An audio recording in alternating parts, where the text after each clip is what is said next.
This is the book Fenway and Hattie by Victoria J. Coe. This is chapter 1.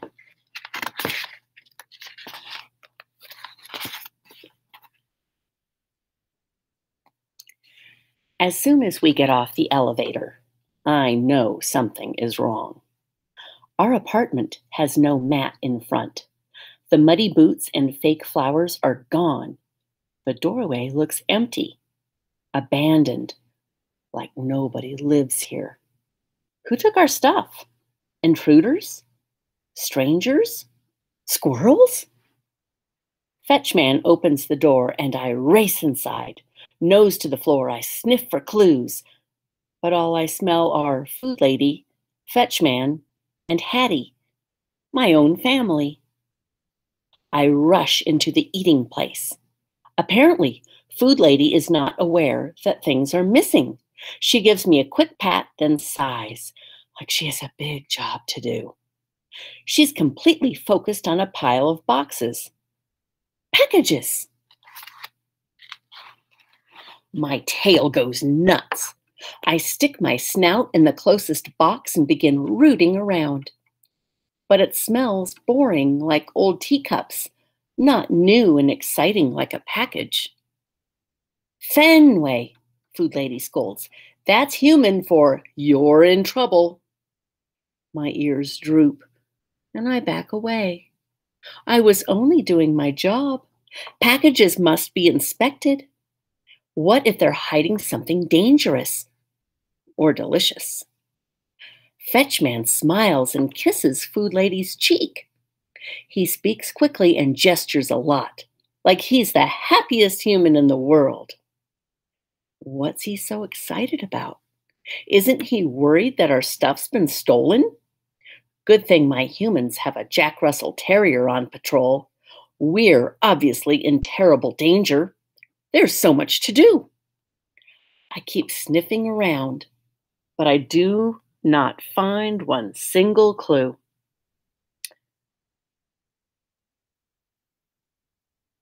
And no tasty crumbs or yummy drips either. Food Lady wraps noisy paper around the dishes and tucks them into a big box. She grabs crinkly bags of chips and pretzels and cookies, cans and jars too. Pretty soon, the cabinets are cleared out. Hey, wait a minute. What are we supposed to eat? I must warn my short human. I race to her room, barking the whole way. Bad news, Hattie. We're going to starve. But when I get there, she's surrounded by boxes too. And she looks miserable, probably because she couldn't come to the dog park. Hattie loves playing ball and chase as much as I do. Even though I have terrible news, she forgets how sad she is when she sees me. Fenway, she sings in her sweet voice. That means, here's a treat. Hooray, hooray, I bark, blasting through the door. That's my Hattie, always thinking of me. I scamper over a box and hurl myself at her legs. I can hardly wait. Ah, she says with a giggle, reaching into her pocket. The treat sails into my mouth. Chomp! Wowee, that hits the spot. Hattie pats my head and gazes into my eyes, her face back to being sad, like that was the very last treat. That's what I was saying, Hattie. We've been wiped out, I bark, probably by squirrels. Her shoulders sink with the horrible realization. I nuzzle her ankle. Don't worry, your protector is here. She must be feeling worse than I thought, because her dark eyes go right to the way up high shelf. She climbs onto the bed and reaches for that fuzzy toy that used to be a bear, but is now only the upper half with one arm. Uh-oh, that means something scary is happening, like a stormy night with rain and boom kabooms. Hattie pulls the used to be bear off the high shelf. She clutches it to her chest. She is scared. Good thing I'm here to cheer her up. As she's stepping down, I snatch the used to be bear from her arms. I zip around the bed and fly over a box.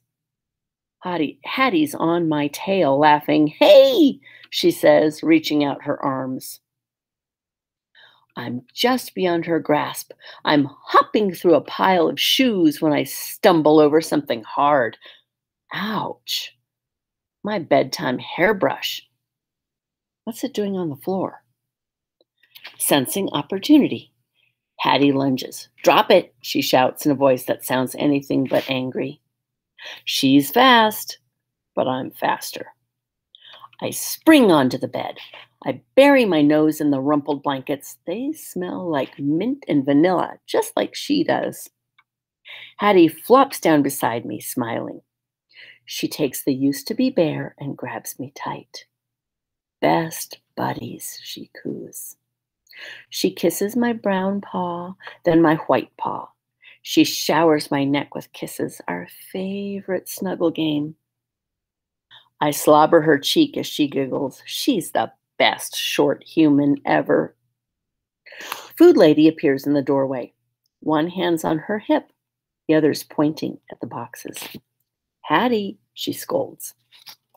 Hattie's smile disappears. As she bolts up, I hop off her chest. She smells worried.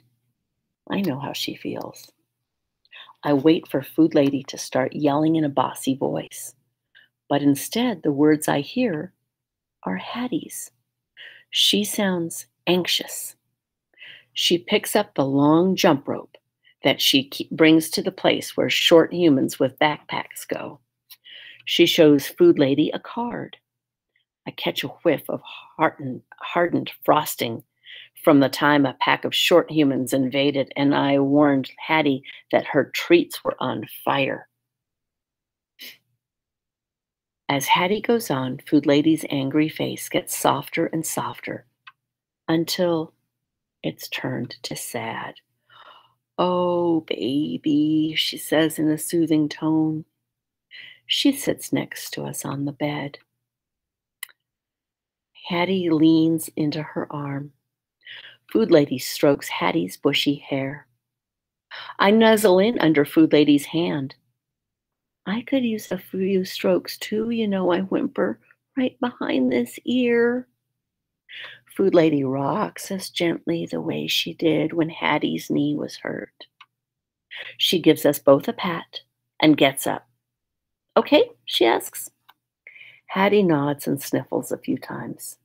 Okay, she says. But I know she's still worried. Hattie's sad and scared and packing things. It reminds me of something. But what? If only I could think of it.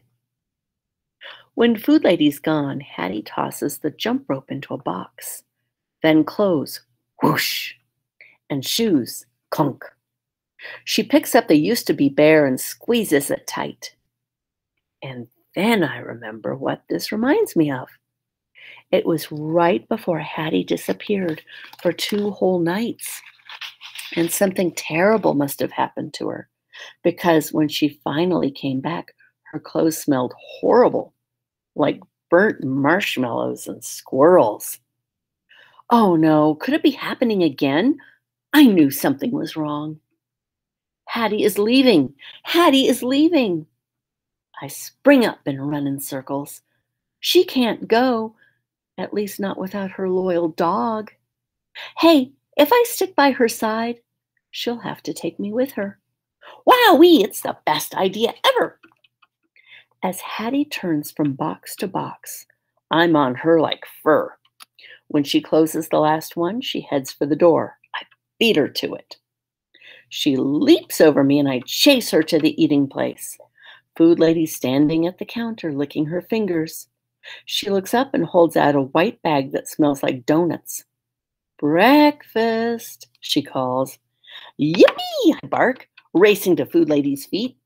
Hattie squeals, then grabs the bag and crinkles it open.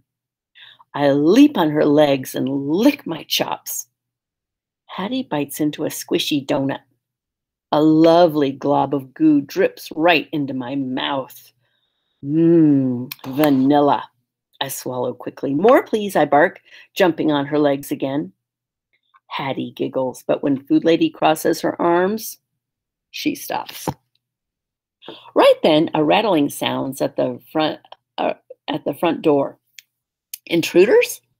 I charge into the lounging place as the door swings open.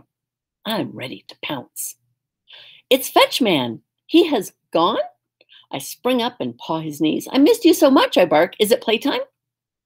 But he's all business, and he's not alone. A group of large strangers follows him in. One after another, they come through the door, reeking of coffee and sweat. A suspicious combination. And Fetchman is not making one move to stop them.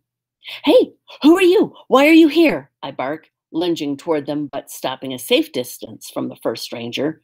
He is a lot bigger than Fetchman. Shh, Fetchman says. He grabs me by the collar and pulls me to the far side of the room. Watch out, I bark. These guys are probably dangerous. As if to prove my point, the very large strangers begin lifting the boxes. One of them takes the flashing screen right off the wall. Can't you see they're stealing our stuff? I bark, wiggling and kicking. Let me go. I must be free to do my job. But my warnings aren't doing one bit of good. Fetchman and Food Lady just stand there, watching these evil humans loot everything. Let me at him. Seriously, I can take these guys. I pull. I twist. I'm desperate to get loose. I'm about to choke myself when Fetchman deposits me into the eating place. Can't you see what's happening? I bark. If you ever needed a dog to protect you, it's now. Unfazed, Fetchman snaps the gate across the doorway. I'm trapped. What are you doing? I barked. Are you nuts? I jump my highest, but I'm no match for the gate. I can't keep this up for long. My legs are getting tired and my bark is wearing out. Danger is happening right here in our home, and all I can do is watch. And worst of all, I got separated from Hattie when I was supposed to be sticking by her side. There goes the plan. I'm going to show you the picture at the beginning of chapter 1 one more time. Thanks for listening.